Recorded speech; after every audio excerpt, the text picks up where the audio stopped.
Les decía que los sistemas que en los cuales actúan fuerzas conservativas son los que hemos estudiado hasta ahora, pero en la práctica no solamente existen estas fuerzas, sino que hay fuerzas no conservativas, o también como las denominamos, fuerzas disipadoras, que transforman la energía de esta oscilación en otro tipo de energía que no se puede restituir. A esto le denominamos amortiguamiento u oscilación amortiguada. Una forma de amortiguamiento, por ejemplo, sería la fuerza que opone los fluidos, en particular el aire, al movimiento, al desplazarse un cuerpo. Y esta es proporcional a la rapidez, pero actúa siempre en sentido contrario al movimiento. De ahí es donde viene este signo negativo. Y hay una constante, es un valor, digamos, que va a depender de la forma, del tipo de fluido, etcétera, que nos va a indicar de qué manera o cómo aparece esta fuerza.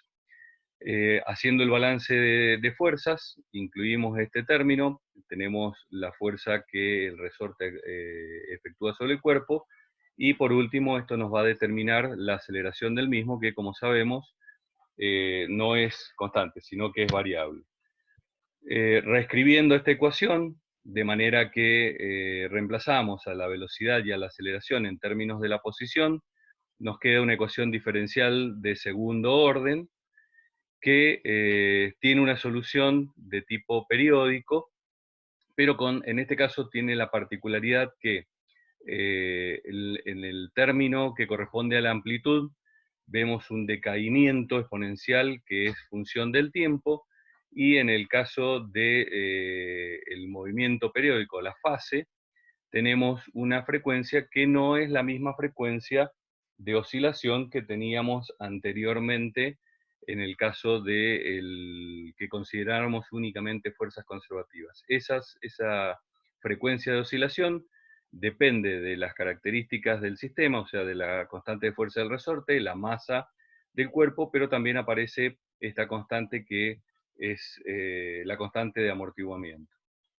De tal manera que analizando el término que corresponde a la amplitud, vemos que esta va a producir un decaimiento con el tiempo, y dependiendo la relación de esta constante de amortiguamiento con las características del resorte, como son su constante de fuerza y su masa, vamos a tener amortiguamientos más débiles o más fuertes. Y en realidad lo que sucede en general en los experimentos es que este amortiguamiento es muy débil, por lo tanto, en el periodo de análisis que nosotros utilizamos, prácticamente lo consideramos despreciable. Para que esta situación se dé, tenemos que esta relación, o sea que el término B tiene que ser menor a la raíz cuadrada, o sea, el doble de la raíz cuadrada de la constante de fuerza del resorte y la masa. En estas condiciones se denomina o se dice que hay una situación de subamortiguamiento, y ocurre lo que estamos viendo acá. Mientras mayor es el amortiguamiento, mientras mayor es la influencia de estas fuerzas disipativas, obviamente mayor va a ser digamos, la pendiente de caída, más rápidamente va a decaer, y el movimiento va a tender a desaparecer al plazo de algunas breves oscilaciones. En el caso de que digamos, esta ecuación tome esta forma, si lo reemplazamos en la expresión que hemos obtenido para la frecuencia de oscilación, vemos que esta es igual a cero. Esto es lo que se denomina un amortiguamiento crítico, y esto implica que en realidad no alcanza a ser un ciclo entero de oscilación, sino que rápidamente se va a amortiguar, va a decaer, digamos, la amplitud, y el péndulo o el sistema masa-resorte simplemente se va a detener en la posición de equilibrio de manera definitiva. Vamos a ir un poquito para atrás para que lo vean. Siempre fíjense que tanto el amortiguamiento, el subamortiguamiento, como el amortiguamiento crítico, que por ejemplo podría tener un andar parecido al que tiene esta primera parte de este ciclo, siempre tienden a la posición de equilibrio. Ahora bien, si las fuerzas disipativas son muy, digamos, tienen una predominancia, son muy fuertes, como por ejemplo que lo detuviéramos con el dedo, que estuvieran, digamos, rozándose contra alguna superficie en donde la fricción es bastante importante, se produce lo que se denomina un sobreamortiguamiento. En este caso tampoco hay oscilación y la diferencia es que el sistema va a regresar al equilibrio, pero probablemente lo haga mucho más lentamente que en el amortiguamiento crítico. ¿Cómo se maneja la energía? Bueno, sabemos que en principio en la ecuación de la energía teníamos el término que caracterizaba la energía cinética y el término que caracterizaba a la energía potencial elástica del resorte. Para calcular la rapidez del cambio de esta cantidad de energía, o la potencia, como lo hemos denominado también, simplemente derivamos esta expresión y llegamos a esta forma de definir la potencia, en donde tenemos, por un lado, digamos, ambos términos dependen fundamentalmente de la velocidad. Sacándola como factor común y comparándola con la ecuación que habíamos visto anteriormente, reemplazamos estas expresiones y vemos que esa potencia amortiguadora depende del cuadrado de la velocidad. O sea que mientras más rápido se esté moviendo este sistema, más rápidamente o sea, mayor cantidad de energía se está disipando y por lo tanto más rápidamente se va a atenuar, aunque no lo va a hacer con una rapidez uniforme, sino que lo va a ir haciendo, como vimos, dependiendo de la velocidad. El caso contrario es cuando actúa una fuerza impulsora, o sea, cuando en lugar de quitarle energía al sistema a través de una fuerza disipativa, le estamos agregando energía al sistema a través de algún tipo de fuerza que puede ser una fuerza impulsiva, o esto es una fuerza que lo vamos a digamos, aplicar una sola vez, o puede ser a través de la aplicación de fuerzas cíclicas que se repiten, digamos, con un cierto periodo y obviamente frecuencia y una cierta intensidad que es constante con cada uno de estos ciclos. A este tipo de oscilación, en donde tenemos estas características, la denominamos oscilación forzada u oscilación impulsada. ¿Qué característica tiene? Bueno, por un lado tenemos la constante del sistema, que podemos considerarlo amortiguado o no, esto va a depender de las características, pero sí vamos a poder determinar que esa fuerza impulsora, vamos a considerarla por ahora de tipo periódica, va a estar caracterizada por una fuerza máxima y en principio vamos a considerarla de tipo sinusoidal con una determinada frecuencia angular. Bien, en este caso vamos a desestimar por el momento la fase inicial y vamos a considerar que en el instante cero la fuerza, o sea, en el primer instante cuando empezamos a medir, la fuerza que vamos a aplicar en ese momento es máxima. De tal manera que haciendo la relación entre la fuerza impulsora y la constante o digamos, la frecuencia natural de oscilación del sistema, bien, por el momento y a los efectos de simplificar este análisis, esta curva está, digamos, desestimando el amortiguamiento, porque ya que lo estamos impulsando, prácticamente estaríamos actuando sobre los primeros ciclos, en donde este amortiguamiento, si es débil, es relativamente, o, digamos, muy bajo o despreciable.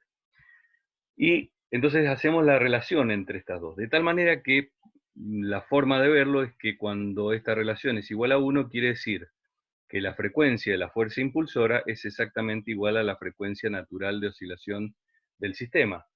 Un ejemplo clásico es el del columpio. O sea, yo voy a aplicar la fuerza impulsora con la misma frecuencia natural de oscilación del columpio. Cuando se da esa situación, y dependiendo de el tipo de amortiguamiento que tengamos, por ejemplo, si es un amortiguamiento débil, lo que vamos a notar es que va a haber un incremento en la relación de digamos, la fuerza máxima dividida la constante impulsiva por ejemplo, en este caso, del resorte. O sea, esto equivale a que cada vez que el resorte llega a una posición extrema, aplicamos una fuerza y por lo tanto se va a producir, en la medida en que coincidan ambas fuerzas, una magnificación de la amplitud, que es lo que sucede también con el ejemplo del columpio, que es un péndulo. O sea, lo que hacemos es aplicar la fuerza, hacemos que cada vez la amplitud del vaivén sea mayor. En la medida en que el sistema tenga algún tipo de amortiguamiento, como muestran estas curvas, vamos a ir viendo que el efecto de esa fuerza impulsora es menos notorio. De tal manera que cuando digamos, se adquiera, digamos, un valor bastante más importante, como en este caso, que estaríamos en el caso del amortiguamiento crítico, prácticamente el sistema no varía. Hacia abajo, de este lado, por ejemplo, en 0,5 quiere decir que en realidad aplicamos la fuerza una vez cada 2 ciclos. ¿Bien? O sea que vamos a dejar que el columpio haga 2 ciclos y recién ahí aplicamos la fuerza. Como vemos, hay un pequeño incremento. Bien, esto sería, digamos, como le digo yo siempre, el caso del padre cansado, que el niño quiere seguir columpiándose, entonces en realidad cada tanto cuando ve que se está deteniendo le da un impulso como para que siga manteniendo la oscilación. Aumenta en ese ciclo un poquito la amplitud, pero después obviamente por la amortiguación tiende a decrecer. Y hacia este otro lado, por ejemplo, en este caso quiere decir que aplicamos la fuerza 2 veces por cada ciclo. O sea, es como si hubiera dos padres, uno en cada extremo del columpio, y uno lo impulsa en un sentido y el otro lo impulsa en sentido contrario. Bien, el tema es que como las fuerzas impulsivas estarían, digamos, en el mismo sentido, o las deberíamos considerar en el mismo sentido, entonces en ese caso equivaldría, digamos, a que un padre lo empuja y el otro padre tiende a frenarlo. Por lo tanto, la amplitud, en definitiva, tiende a decrecer. Ese sería, digamos, el análisis de este tipo de curva.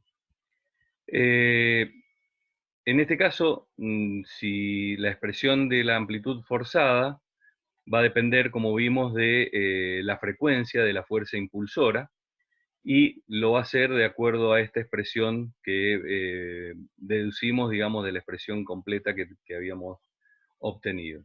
O sea que vemos que la amplitud también es función, digamos, del tiempo. En particular, la situación que habíamos analizado al principio, cuando la frecuencia de impulsora coincide con la frecuencia natural de oscilación del sistema, y en particular cuando estamos considerando un sistema que está diseñado con una un muy bajo amortiguamiento, se produce este pico. Pero si dejamos de considerar, digamos, el amortiguamiento, consideramos un sistema ideal, se produce un efecto que se denomina resonancia. Esto es que la amplitud comienza a crecer y lo hace en teoría de manera indefinida. Esto es notorio, por ejemplo, en algunos casos cuando vemos, por ejemplo, la oscilación de las ramas de los árboles cuando corre viento. En algunos casos vemos que hay ciertas ramas del árbol que simplemente tienen un leve movimiento de vaivén con el viento, y en algunos casos, como por ejemplo algunas ramas más gruesas, vamos a ver que ese movimiento es mucho más notorio, y esto, bueno, es posible porque el sistema entra en este pico, en donde se amplifican o se magnifican, digamos, las amplitudes, como lo vemos acá, de acuerdo a esta expresión, y el sistema entra en resonancia. Esto es, digamos, es lo que provoca en los días de viento muchas veces que se rompan ramas de árboles sanos. Es cuando pasa esto, o sea, la amplitud es tal que la propia resistencia del árbol se ve vencida y se terminan quebrando las ramas y cayéndose, a pesar de que quizás era un árbol que estaba, digamos, sano. Bien,